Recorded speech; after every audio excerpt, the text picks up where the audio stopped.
Hello and नमस्ते everyone, म चाहिँ अरुण गुरुङ र तपाईहरू हेर्दै हुनुहुन्छ। आज चाहिँ हामी खगेन्द्र सुनारको थग लाइफ भन्ने भिडियो हेर्नेवाला छौँ। भिडियो एकदमै रमाइलो छ, आउनुहोस् भिडियोलाई सुरु गरौँ।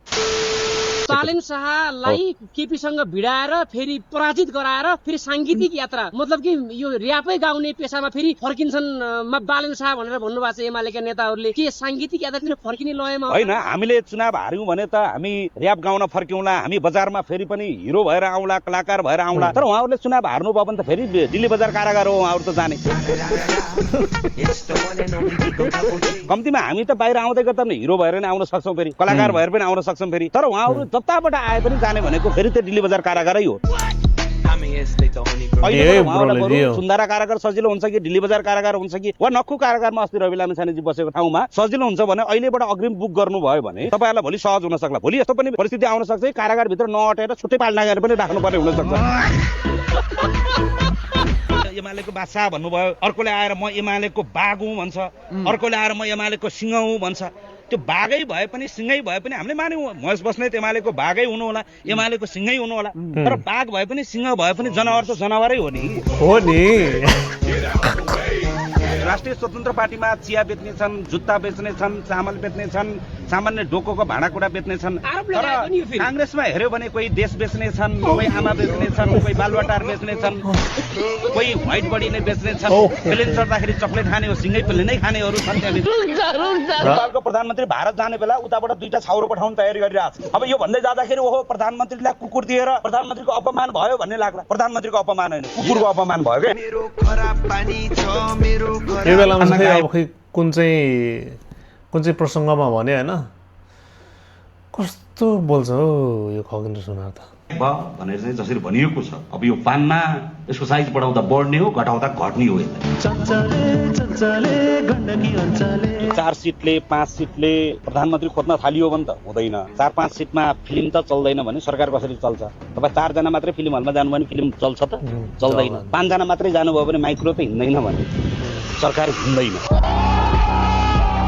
तर जति बेला पनि केटाकेटी जस्तो हलभित्र छिर्न पाएको छैन। प्रधानमन्त्री चाहियो, प्रधानमन्त्री चाहियो, अहिले चाहियो, पहिल्यै चाहियो, भैली खेल्न आएको जस्तो।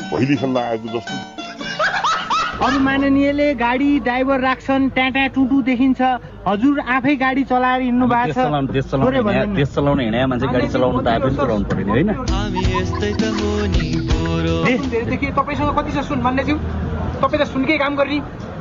तपाईँ खानीमा नुनको सुनारसँग सुनको के कुरा गर्नुहुन्छ यार? प्रधानमन्त्री बालेन्द्र शाहलाई तपाईँले नि भेट्न पाउनु भएको छैन, के हो? काममा भेट्ने हो। देशको प्रधानमन्त्रीलाई अब चिया खाने बेला भेटौँ भन्ने, भात खाने बेला भेटौँ भन्ने, साँझ पऱ्यो भेटौँ भन्ने, बिहानै भयो भेटौँ भन्ने। प्रतिपक्षहरूले यो बजेट राम्रो आएन भनिरहेको छ। त्यही मैले भने अब त्यो रसो दीर्घ मात्रै हेरेर राम्रो नराम्रो भन्न थालियो भने त एउटा कुरा भयो। त्यसैले गर्दा संसारकै उत्कृष्ट अर्थमन्त्री मध्ये, उत्कृष्ट अर्थविज्ञ मध्ये एकजना अर्थविज्ञले नेतृत्व गरेको यो बजेट, यो बुद्धको भाषा बुद्धले बुझ्छन्, बुद्धको भाषा बुद्धले बुझ्दैन। त्यसैले सर्पको खुट्टा सर्पले देख्छ। त्यसैले अर्थको कुरा अर्थ बुझेको मान्छेले बुझ्छ, अर्थ नबर्थको मान्छेले बुझ्दैन। पूर्वमा गाडी ठोकिएर 2 जनाको नाक भाँचियो रे भन्ने समाचार आयो भने नाक कहाँ पर्छ भनेर सरकार छानबिन समिति बनाउने, अनि छानबिन समितिले चाहिँ मुखभन्दा मात्र आँखाभन्दा तलतिर 2टा प्वाल भएको डाँडोलाई नाक भनिन्छ। ढाडमा बलियो हड्डी राख्ने, यहाँ कमजोर हड्डी राखेका कारणले गर्दा नाक भाँचियो, भगवानलाई कारबाही गर्नुपर्छ भनेर सिफारिस बुझाउने। महालेखा परीक्षकको काम भनेको सम्बन्धित कार्यालयले गरेको बदमासीलाई कानुनी प्रक्रियाबाट चट्ट मिलाएर लेपन लगाइदिने भन्दा अर्को काम देखिया छैन। तपाईँ हात मिलाउने, कागज मिलाउने, आँखा मिलाउने, भाका मिलाउने भन्दा अरू काम भएको छैन। हात मिलाउने, कागज मिलाउने, आँखा मिलाउने, भाका मिलाउने। अस्ति हाम्रो प्रधानमन्त्रीको उम्मेदवारले भने जस्तो बाटो नबनाउनेलाई पाता पार्ने हो कि भाटा हान्ने हो कि के हान्ने हो? मेरो यसमा पनि स्पष्ट छ कुरा। अस्तिसम्म ट्वाक्क हान्ने भन्ने एउटा भाइरल भइरहेको थियो। त्यो हान्नुपर्ने कुरा हान्न पर्छ। अस्ति मेरो एउटा आयो त्यहाँ खगेन्द्र सुनारले मास्टरलाई भाटा हान्छु भन्यो भने विद्यार्थीलाई जातीय विभेद गर्ने मास्टरबाट, मास्टरले विद्यार्थीलाई जातीय विभेद गर्ने, दलितको पुतला जलाउने, दलितलाई कालो मसला लाउने, दलितलाई देश निकाला गर्ने। कसको राज्य? के भन्नु भने एमालेको सरकार आयो भने यिनीहरू जाने जेलै हो भनिरहनु भएको छ। त फेरि ठाङकोट कटाउने, ठाङकोट पहिलाको पालामा भन्थ्यो ठाङकोट कटाउने भन्थ्यो। त फेरि अहिले हामी त आयौँ भने, हामी आउन पाएनौँ भने चाहिँ हामी थानकोट काटेर जान पाउँछौँ। तर उहाँहरू आउन पाउनु भएन, उहाँले थानकोट काट्नु भने उहाँले घरको दैलो काट्न पाउनु हुँदैन। अर्को तपाईँले भन्नुभयो उताको सभापति यता आएर केन्द्रीय सदस्य मात्रै हुनुभयो भनेर भन्नुभयो। नेपालको 100 रुपियाँ अमेरिका लग्यो भने कति रुपियाँ हुन्छ? भोटकललाई उज्यालो घामलाई दिनुहोस्, देश लुटेर खाने जिम्मा हामीलाई दिनुहोस्। भोटकललाई हरियो रुखमा दिनुहोस्, रुखमा भोट माग्न आयो मुखमा दिनुहोस्, रुखमा भोट माग्न आयो मुखमा दिनुहोस्। आउँदो निर्वाचनमा कांग्रेस मुख लिएर आउँछ कि रुख लिएर आउँछ भन्ने म पनि अनुमान प्रयास छु। कैसे लोग रहते हैं यार यहाँ पर। कांग्रेस एमाले माओवादीका कार्यकर्ताहरूलाई मान्छे बन्ने अवसर छ, छुट छ। मान्छे बन्न पाइन्छ। कांग्रेस पछाडि बन्नु होला, एमाले पछि बन्नु होला, माओवादी पछि बन्नु होला। पहिला मान्छे बन्नुस्। तपाईहरुलाई मान्छे बन्ने छुट छ। तपाईहरुलाई मान्छे बन्ने एउटा अवसर छ। दुईटा खुट्टा टेक्दैमा, दुईटा खुट्टा टेकेकै भरमा चाहिँ ढाका टोपी लागेकै भरमा मान्छे बन्न मिल्दैन। कुखुराको भालेले पनि दुईटा खुट्टा टेकेको हुन्छ। त्यही फुट्छ यो राष्ट्रिय स्वतन्त्र पार्टी अन्डा फुटे जसरी फुट्छ, न भुइँमा हुन्छ न भागमा हुन्छ भनेका छन्। ठीक भन्यौ साथी, राष्ट्रिय स्वतन्त्र पार्टी अन्डा फुटे जसरी फुट्छ, तर माउले कोरले पछिको अन्डा जस्तो अन्डा फुट्छ। चल्ला निस्किन्छ, हल्ला निस्किँदैन राष्ट्रिय स्वतन्त्र पार्टी। व्यक्तिगत रूपमा यो मान्छे हो के ऱ्यापर हुनुपर्ने त हो आई गेस। यस्तो दिन्छ होइन, के भन्छ यसलाई, पञ्चमाथि पञ्च दिइरहेको हुन्छ। आम्मा सक्दैन हौ। डाक्टर सोनिम अग्नेमाथि गरिएको टीका टिप्पणी र जसरी लालछना लगाइएको छ, नाक कहाँ पर्छ भनेर छानबिन समिति बनाउन जरुरी छैन, नाक यहीँ पर्छ भन्ने कुरा सबैलाई जानकारी होस्। ऋण लिएर जाँड खायो भने त्यो गलतै भयो। हामी ऋण लिएर जनताले घिउ खुवाउँछौँ भन्ने नराम्रो के भयो त्यसो? छँदा छँदा डाक्टर सोनिम अग्नेलाई अहिले यतिसम्म के यसो हेर्नुहुन्छ उहाँहरू, यो पानीको नि चाहिँ रस्सो हुनुपर्ने दीर्घ भयो, दीर्घ हुनुपर्ने रस्सो भयो भनेर यसको शुद्धा शुद्धि मिलेन भनेर नि खोजिरहनु भयो। नेपाली भाषा परीक्षा दिन आएको होइन। अहिले कस्तो संसदमा कस्तो देखिएको छ, राष्ट्रपाललाई र्याखी पार्ने काम भइयो। वरिपरिबाट घेराबन्दी गरिएको छ। पूर्व अर्थमन्त्रीले के भन्नुभयो, यो त ऋण लिएर घिउ खाएको जस्तो भयो नि भनेर भन्नुभयो। ऋण लिएर देशै खानु भन्दा ऋण लिएर घिउै खाए त के नराम्रो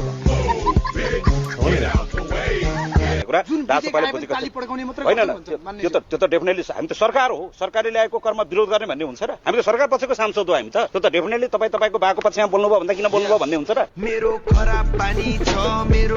देश बनाउने कुरा ठुलो हो, यो रोइलोमा नलागौँ भनेर मात्रै हो हामी। नत्र भने बोलेरै गिनिज बुक अफ वर्ल्ड रेकर्डमा नाम लेखाएको रवि लामिछानेलाई बोल्न सिकाउनु पर्दैन।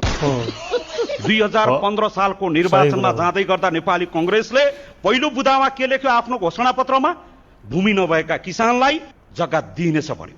51 को मध्यावधिमा भन्यो, 56 को निर्वाचनमा भन्यो, 64 मा भन्यो, 70 मा भन्यो, 74 मा भन्यो, 79 मा भन्यो, अस्तिको निर्वाचनमा पनि। अब केले रोक्यो? देखाउने खसी, खुवाउने फर्सी, त्यही पनि पर्सी भने आज अर्थमन्त्री निदाउनु भएछ। हजुर, अर्थमन्त्री निदाउनु भएछ, झन् गजबले सुन्नुपर्ने निता कार्यक्रम हैन। ध्यान दिएर सुन्नु भएको होला नि त, त्यसलाई निदाएको पनि भन्दैन। गौतम बुद्ध सबै ठाउँमा आँखा चिम्लेर बस्नु भएको छ। गौतम बुद्धले आँखा चिम्ले त गौतम बुद्ध सिरानी हाले सुत्यो त।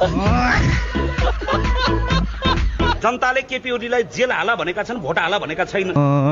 जसलाई मुद्दा लागेको छ उनले मुद्दा लड्ने हो, चुनाव लड्ने होइन। कांग्रेसलाई एकचोटि नमस्कार गर प्रधानमन्त्री हुन्छ भन्ने भइन हामी। एमालेसँग एकचोटि गएर बासँग फोटो खिचाउ त तँलाई प्रधानमन्त्री बनाउँछ भन्ने हामी यो पक्षमा छैनौँ। अपराधीहरूसँग पाइन्छ भने पनि हात मिलाइदैन। रवि लामिछाने क्याडर र बालेन शाह क्याडर फरक छ भन्ने चर्चा हुन्छ। बालेन र रवि भनेको त दुईटा आँखा देख्न बित्तिकै दुईतिर होइन। आँखा दुई हो, दृष्टि एक हो, खुट्टा दुई हो, गन्तव्य एक हो, कान दुई हो, सुनाइ एक हो। पूर्वेली जनताले अहिले किन जिताएर पठाएको रहेछन् भन्ने कुरा त तपाईँहरूले नै पठाउनु भयो। हामीलाई त लाग्यो केही क्वालिटीकै नेताले पूर्वका जनताहरूले क्वालिटीकै नेतालाई काठमाडौँ पठाउनु भएको रहेछ भन्ने लागेको थियो। पूर्वमा धेरै हल्ला गरेर त्यहाँ सुत्नै नदिएर मान्छेलाई बस्नै नदिएपछि मान्य सदस्य म बोल्दैछु। मान्य बरु यहाँ हल्ला गर्नुभन्दा काठमाडौँतिर पठाइदिउँ भनेर पठाइदियो जस्तो अहिले चाहिँ हामीलाई लाग्यो।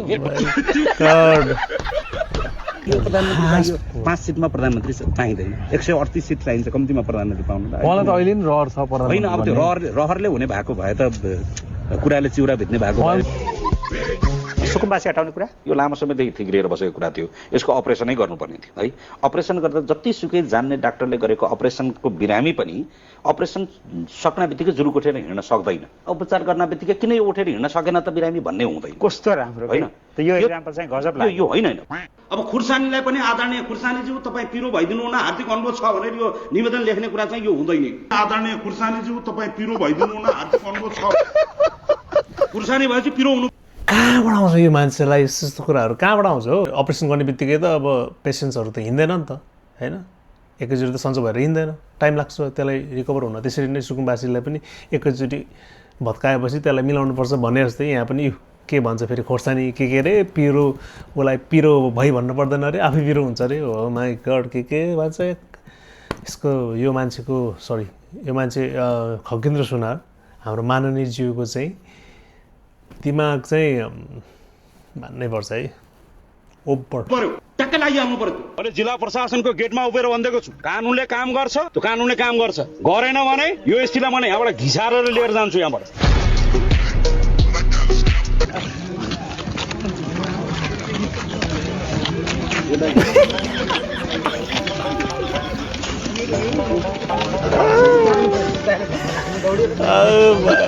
सरी यही गाउँको मान्छे हो, यही ठाउँको मान्छे हो, यहीँका मान्छेलाई जिताउनुपर्छ, त्यहीका मान्छेलाई जिताउनुपर्छ। अनि डाक्टर चाहिँ केन्द्रबाट ल्याउनु पर्ने, कलाकार महोत्सवमा केन्द्रबाट लिएर आउनु पर्ने, सिडिओ डिएसपी केन्द्रबाट ल्याउनु पर्ने, बेहुली नयाँ हेर्न सबैलाई आतुरी हुने, फिल्म नयाँ हेर्न सबैलाई आतुरी हुने, अनि नेता चाहिँ सबै खै परेको पुरानै हेर्नुपर्छ भन्ने छ र? झापामा जित्ने, चितवनमा जित्ने, देशैभरिबाट चुनाव जित्ने। अब यो क्षेत्रबाट मात्रै चुनाव हार्यो भने के हुन्छ त? सबभन्दा पिरवाह क्षेत्र त यही हो। फेरि माथि गाउँबाट झरेका एउटा तिजको गीत थियो नि, आफै त पिरोको भारीमा त्यही माथि बनारसी सारीमा भने जस्तो हुन्छ। पछि भोट हाल्नै परेछ भने हाल्नु 60 घन्टीमा भोट। हुर्केको छोरी कसैलाई न कसैलाई दिने हो भने राम्रो इष्ट आएको बेला दिनुहोस्, के फरक पर्यो त? राम्रो इष्ट आएको बेला तपाईँले छोरी दिनु भएन भने झ्यालबाट हाम फालेर फेरि कोसँग भागेर कुन चाहिँ खलासीसँग गयो भने भोलि पिर हुन्छ फेरि। विकास हुन्छ कि हुन्न, निकास हुन्छ कि हुन्न, पिर नगर्नुहोस्। झापामा हुने विकास, चितवनमा हुने विकास यहाँ पनि हुन्छ। यो गाडामा दारी आएपछि यो गाडामा पनि आउँछ। पिर नमान्नुहोस्, यता आएको दारी यता पनि आउँछ। दलित उतापट्टि लास बनेर बसेको छ, जिउँदो दलित यतापट्टि दास बनेर बसेको छ। सुर्खेतमा इनिसा विकको बलात्कार र हत्या भएको छ। सम्मानित सभामुख महोदय, आजभन्दा 8 वर्ष पहिला काभ्रेको 5 खालमा हत्या गरिएका अजित मिजारको लास अहिले पनि काठमाडौँको टिचिङ हस्पिटलको मुर्दाघरमा थन्किएर बसेको छ। नेपाली खानमा भनिन्छ 12 वर्षमा खोला फर्किन्छ। यो 12 वर्षलाई मात्र फर्काएर हेर्दै गर्दै यो बीचमा धेरै दलितहरूको हत्या भएको छ, बलात्कार भएको छ, जातीय हिंसा भएको छ, जातकै आधारमा धेरै दलितहरूलाई मारिएको छ। यो बीचमा नवराजको आन्दोलनलाई फेरि नदीमा 6 जना भाइहरूको मुखमा दागबत्ती दिएर त्यहाँबाट एउटा सङ्कल्प गरेर आन्दोलनमा आउँदै गर्दा माइतीघर मण्डलामा मैले धेरै लामो समय बिताएको छु। हात खुट्टामा नेल लगाएर दलितले न्याय कहिले पाउँछ भनेर हामीले त्यो एउटा आन्दोलनको प्रारम्भ गरेका थियौँ। माइतीघर मण्डलामा लामो समय बसेर सरकारतिर औँला ठडाएर लामो समयदेखि हामीले प्रश्नहरू गरेका छौँ। सम्मानित सभामुख महोदय, तर यतिका प्रश्नहरू गर्दै गर्दा कहीँ कतैबाट ढुङ्गो मुडो कहीँ कतैबाट कसैले चुक्क बोलेन। अन्तिममा यो मेसेजले चाहिँ मन छोयो है। भिडियो चाहिँ एकदमै राम्रो लाग्यो मलाई है। अगाडि जे जस्तो भए पनि लास्टमा एउटा राम्रो चाहिँ एउटा सन्देशमूलक क्लिप थियो। ल हस् त, थ्याङ्क यू सो मच। हस्, नमस्कार।